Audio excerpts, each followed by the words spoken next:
fishing, pull, subscribe on his channel, and go on the Peeler and watch his channel. Goodbye. See you tomorrow. We do a video. And subscribe on the channel.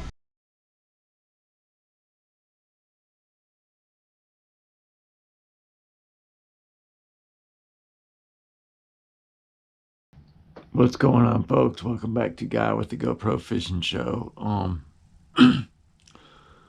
When we don't got the weather to fish, I'm going to start doing more of these type of videos with just little tips on gear maintenance and, just little bait hacks and stuff like that, because it's just been rough lately with all this weather that is unstable. I even had the boat out the other day and didn't even get a bite, and I had 5 different rods with 5 different techniques tied on and not even a bite. So I couldn't figure them out in the time that I had allotted. So what I'm going to get at today is, with the economy, thanks to whatever you want to blame it on, whether you're talking the gas pump or prices for tackle, there are some low-end reels that you can, through maintenance and proper cleaning, get a lot of longevity out of. I just picked up the old Quantum Nitrous, which is a 6 1-to-1 speed, which is perfect for wintertime cranking. And I still have my first Baitcaster I ever bought, which is a Black Max. It's like, I think back then they were on generation 3 or 4. Who knows which one they are on now, but I'm going to show you how I go about oiling up and greasing up a new Baitcaster out of the clamshell or the box, whether it's a $300 reel or, in this case, a $30 reel. So let's get started. Alright guys, so the first thing I'm going to do is pop this side plate off and see how dry my worm gear is, which that right there is your worm gear, which if you hold it like that, you will see that spin as you turn the handle, which in turn moves your line guide, your main guide that's on the rack, back and forth to evenly fill your spool back up, right? And on any reel, whether you're talking about a freaking Shimano Bantam or a Quantum Nitrous, that will be the first thing to fail, is your worm gear. So what I do is, this is the same tube of reel butter that I've had for almost probably 4 years now. It's almost empty, but not quite. So I get a dab on there, and then I just kind of like mush it around, but not as bad like that, just so it kind of makes a seal around it. And then I'll take the excess and I'll wipe the rack, which is that bar that your guide is riding on through the worm gear, right? So just so that they're both lubricated and greased up. So my next move would be, I'll set this to the side because I use the other end. I'm not wasteful. I'm going to get in here in the worm gear and I'm going to give a couple squirts, just 2 of Shimano oil, and then I'm going to let the gravity run it down as I'm working back and forth. I'm going to let the downward force of the oil, because oil, kind of like water, always finds its level, so it's going to work its way through all that just by the laws of nature. So my next move will be to pull out the spool and check my axle. It's pretty dry. So I usually do this on a paper plate, but I'll just hold it over my carpet here and let it run down and then run back down until I see just a little bit on the end there. And then I'm going to catch that so it doesn't spill. And I'm going to set it back in here. But we're not done because we got to freaking put line on this thing, right? So I am a guy who also, this will also help you save money, is I use backing on all my stuff. This is, I believe this is 50-pound Power Pro maybe, but it's labeled backing, so that's what we're going to use it for. And I couldn't tell you what pound test it is, but it feels like Power Pro to me, and I am not a Power Pro fan. Some people will argue with me till the cows come home, and I don't care. I'm going to show you how I go about doing that.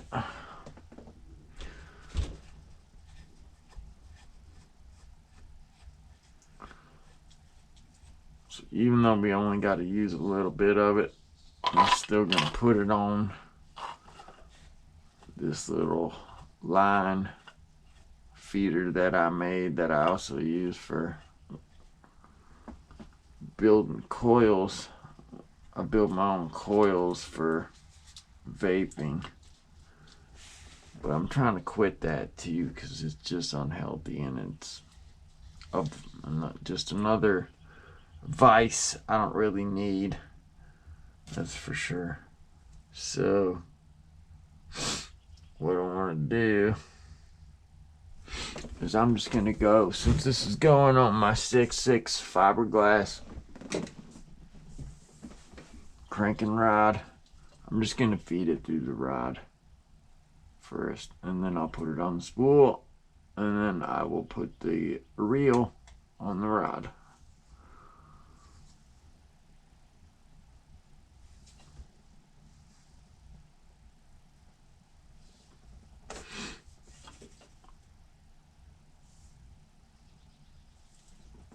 So this is my inclement weather.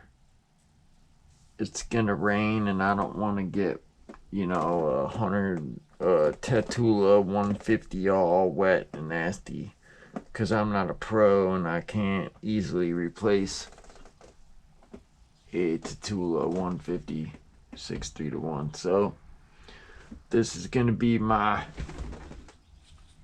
gonna go back in the woods and be, hard on this setup here, but I've caught some big fish on this setup.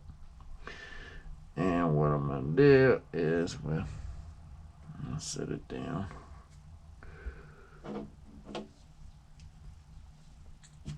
Pull out enough slack, I could still work with it. And then all I do to get a good knot on there, because I don't know the arbor knot, and that's the one I need to learn. So I just tie a Palomar on and then use a little piece of electric tape, and I'll show you what I'm talking about. But it gets weird and disorienting because your spool wants to turn one way and you're trying to tie the knot the other. See what I mean? Yoink.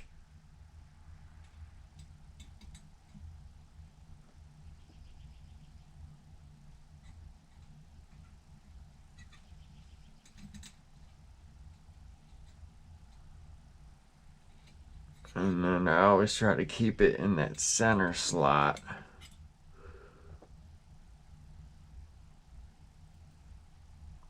Because, that is what it's there for.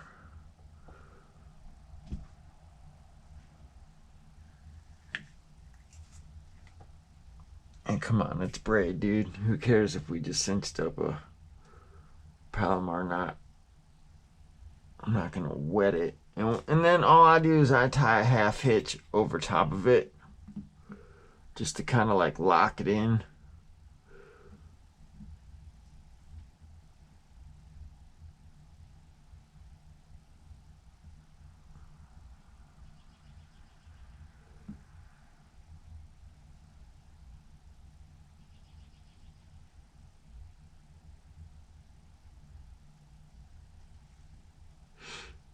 I'm going to grab the spool and pull. Okay. And take these dudes.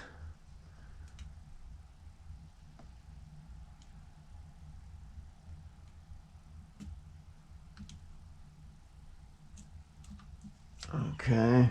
Got rid of him. Now I'm going. Oh, I missed the dang eye. Well, you guys saw that in real time. And I'm not editing it out. Those are mistakes that are easily made. So, that was my bad, y'all. Forgot one more eye to feed it through.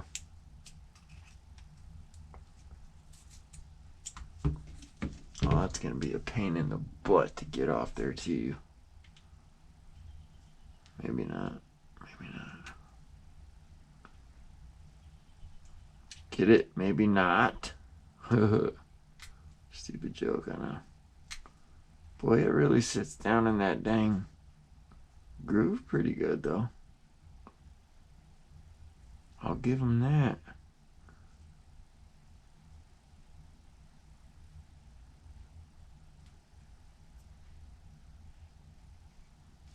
Get out of there. There we go. That was my bad. Okay, so we got to come through here first. Duh.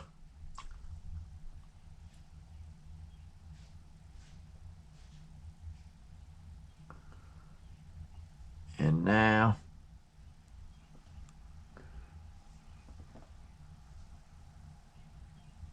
get out of the way.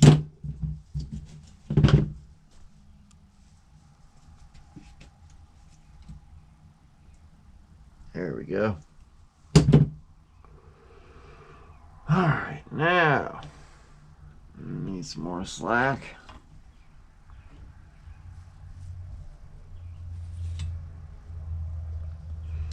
To retie the stupid knot.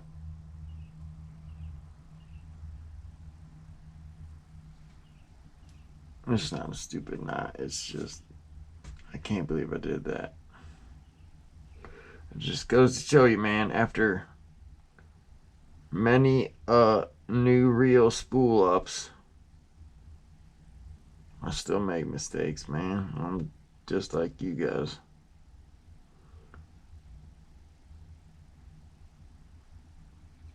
I get all excited, want to get it done, want to go test it out, all that stuff.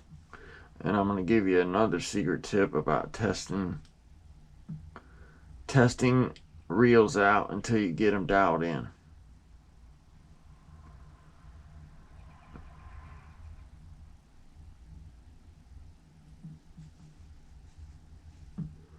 Alright.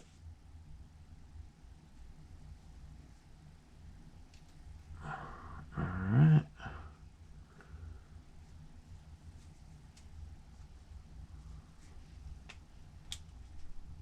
Alright. There's that.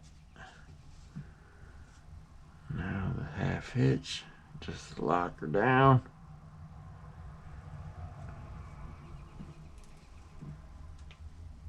I'm going to pull on it. There we go.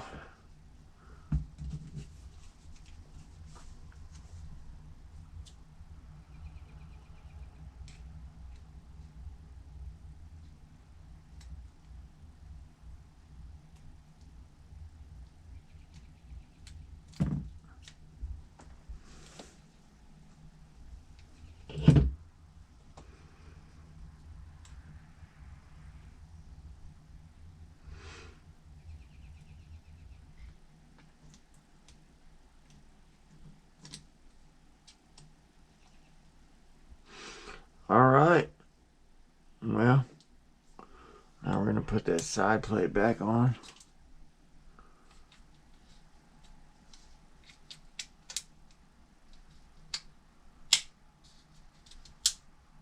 Okay.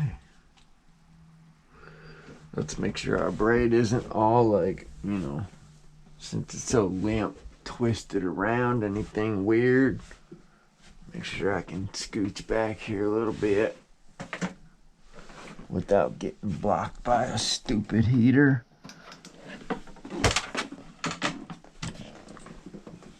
And then I can put this on the rod.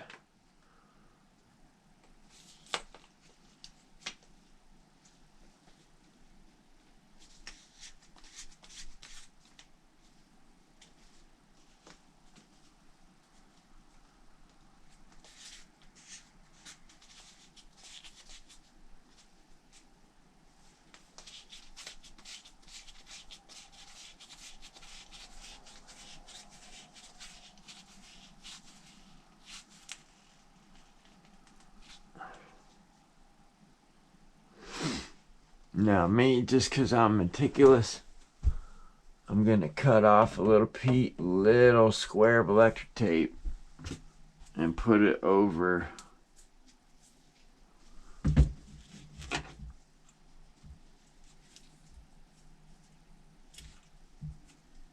the knot.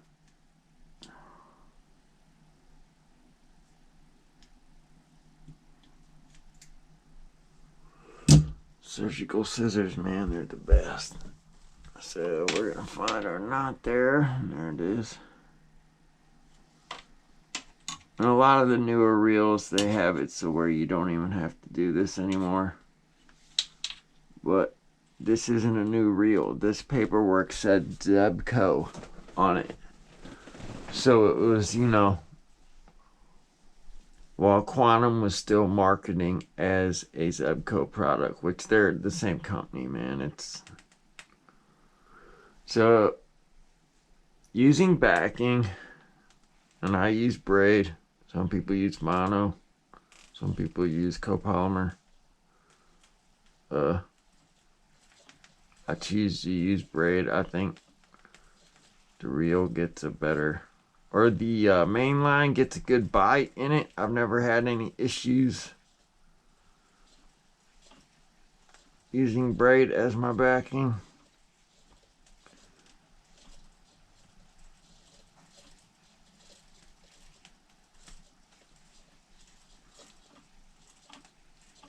I don't go out and buy the, $1,000 of 200 yards braid.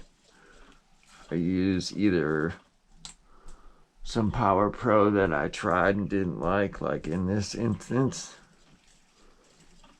or I'll get some vicious 4 carrier for $7.99 at Ollie's and just keep it for backing.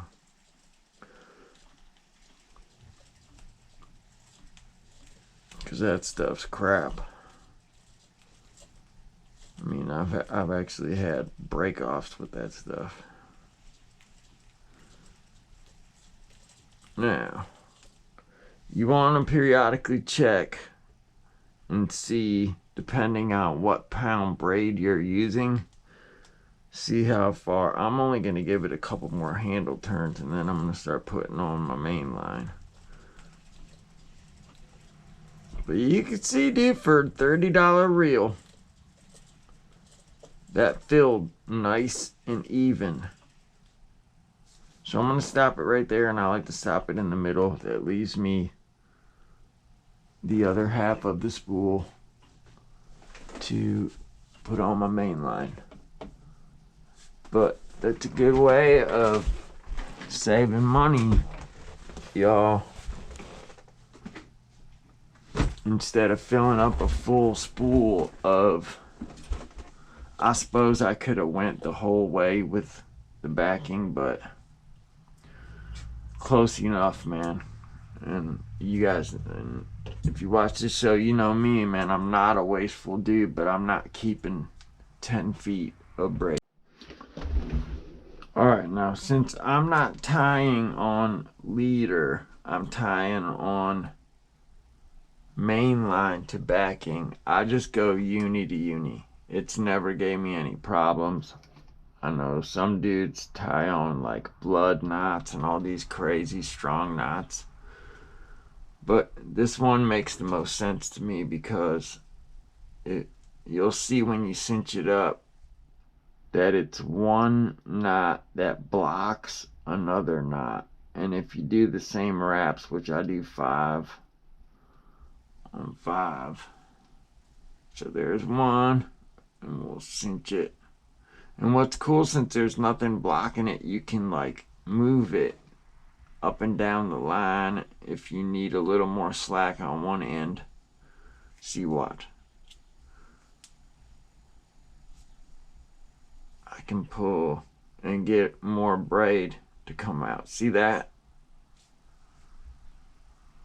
And now make sure it's, you know, not wrapped up. And now I'm going to do 5 wraps on this side. Make sure everything's everything.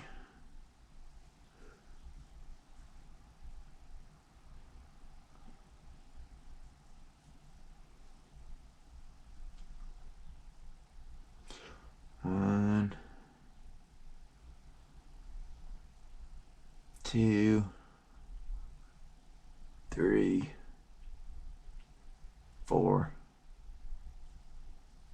5. Okay. So watch. Yoink. Now those are 2 knots stopping each other. They're like stoppers, you know what I'm saying? I mean, I know people that tie uni knots, or they call it the fisherman's knot, with braid and use them in place of bobber stops when you got like a slip bobber on and stuff. Let's say you're floating fly or whatever and you don't want to use the rubber bobber stops, you can use braid. You can use braid for freaking split rings if you want. I just don't know that knot to do it, but I'll learn it and then I'll show you guys. So with a reel, you don't know how it's going to act, and it's, let's admit it, it's lower end. It was only $29.99 in the clamshell at Dick's. I'm sure it's been sitting on the dang rack for a long time, but I like low 6s or high 5s, especially to crank. And a lot of people will argue this with me, but I fish my spinnerbaits on a 5 3-to-1 and my bladed jigs. I think it gives the bait time to do what it's designed to do instead of blowing out or doing some weird stuff. Number 1. Number 2, those presentations always draw a quality fish. I don't recall catching too many dinks on either a chatterbait or a bladed jig, or a spinnerbait, I mean. So that being said, the lower your speed, the more power you got. So that's why I choose to throw those presentations on a slower reel. I could always reel it fast, and that's what I do, and I catch fish, so I'm not gonna change that. So I'm spooling up 12-pound vicious copolymer because, number 1, I don't know how finicky this thing's gonna be to dial in. So why would I go throwing on fluorocarbon right away?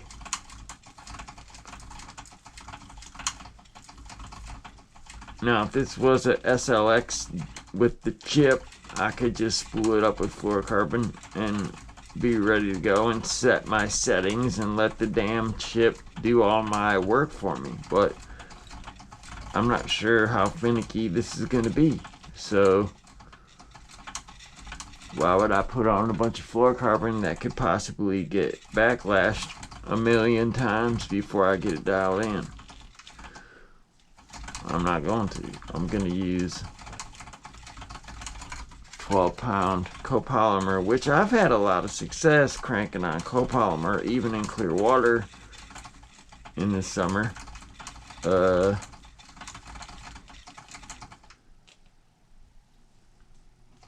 I can get 500 yards for $7.99. So,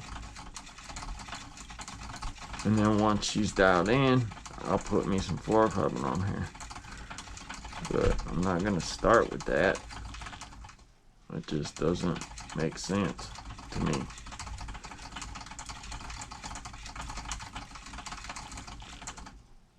Look at how even that thing's filling out for a cheap reel.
Alright, that's about where I like to fill it up, is right below the bevel, because I use crankbait clips, so I'm constantly not cutting off baits and retying. I'll once in a while, when I catch a good one, I'll cut the clip back off and retie the clip, but I don't usually lose a lot of length is what I'm getting at. So put that dude back in its little niche there. Fishes does make a good copolymer. Now, I've had break-offs with their fluorocarbon, and I think at least their 4-carrier braid stinks, but guys, that's how I spool up a new baitcaster, whether it's a low end or a high end one. Alright folks, well, that's how I go about doing it. And like I said, whether it's a, Shimano Bantam, which I don't own one of those, I can't afford that.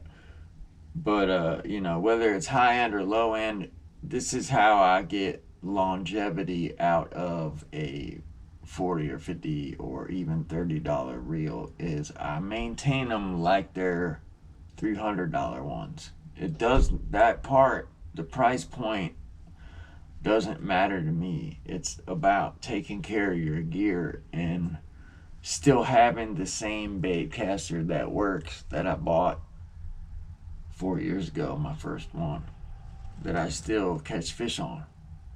So you know, if you take care of your stuff, you don't always have to spend $1,000 on it.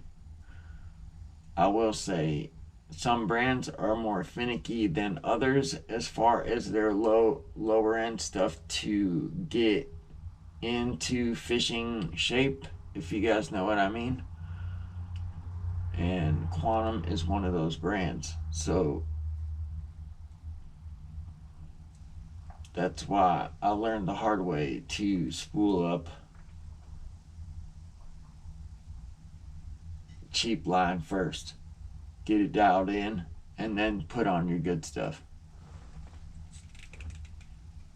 So I want to thank you guys for tuning in. I want to welcome all the new subs, names that you know, I just haven't seen in the comments, like who was it that said they didn't fish a tube? Oh, Rebecca Davis. I want to thank you for coming aboard. I want to thank my buddy Trent down at the head shop down there in town for subscribing. Shout out to you, dude, and the rest of Subscriber Squad Nation. You guys rock, man. And pretty soon here, what's the date? We're halfway through the month. It's what, almost the 20th or something. So we will do the drawing. And later today, I'm going to go throw some flat sides like this Evergreen Flat Force 4 right here. Because that water is still super muddy. And I want to see how this reel works anyway. So that's it for this one, guys. Just bear with me until we get into pre-spawn. And then we will get back to slaying fish like we do. This is Guy with the GoPro Fishing Show. Out for now. But just for now. Be good to each other, people. And be easy. Peace.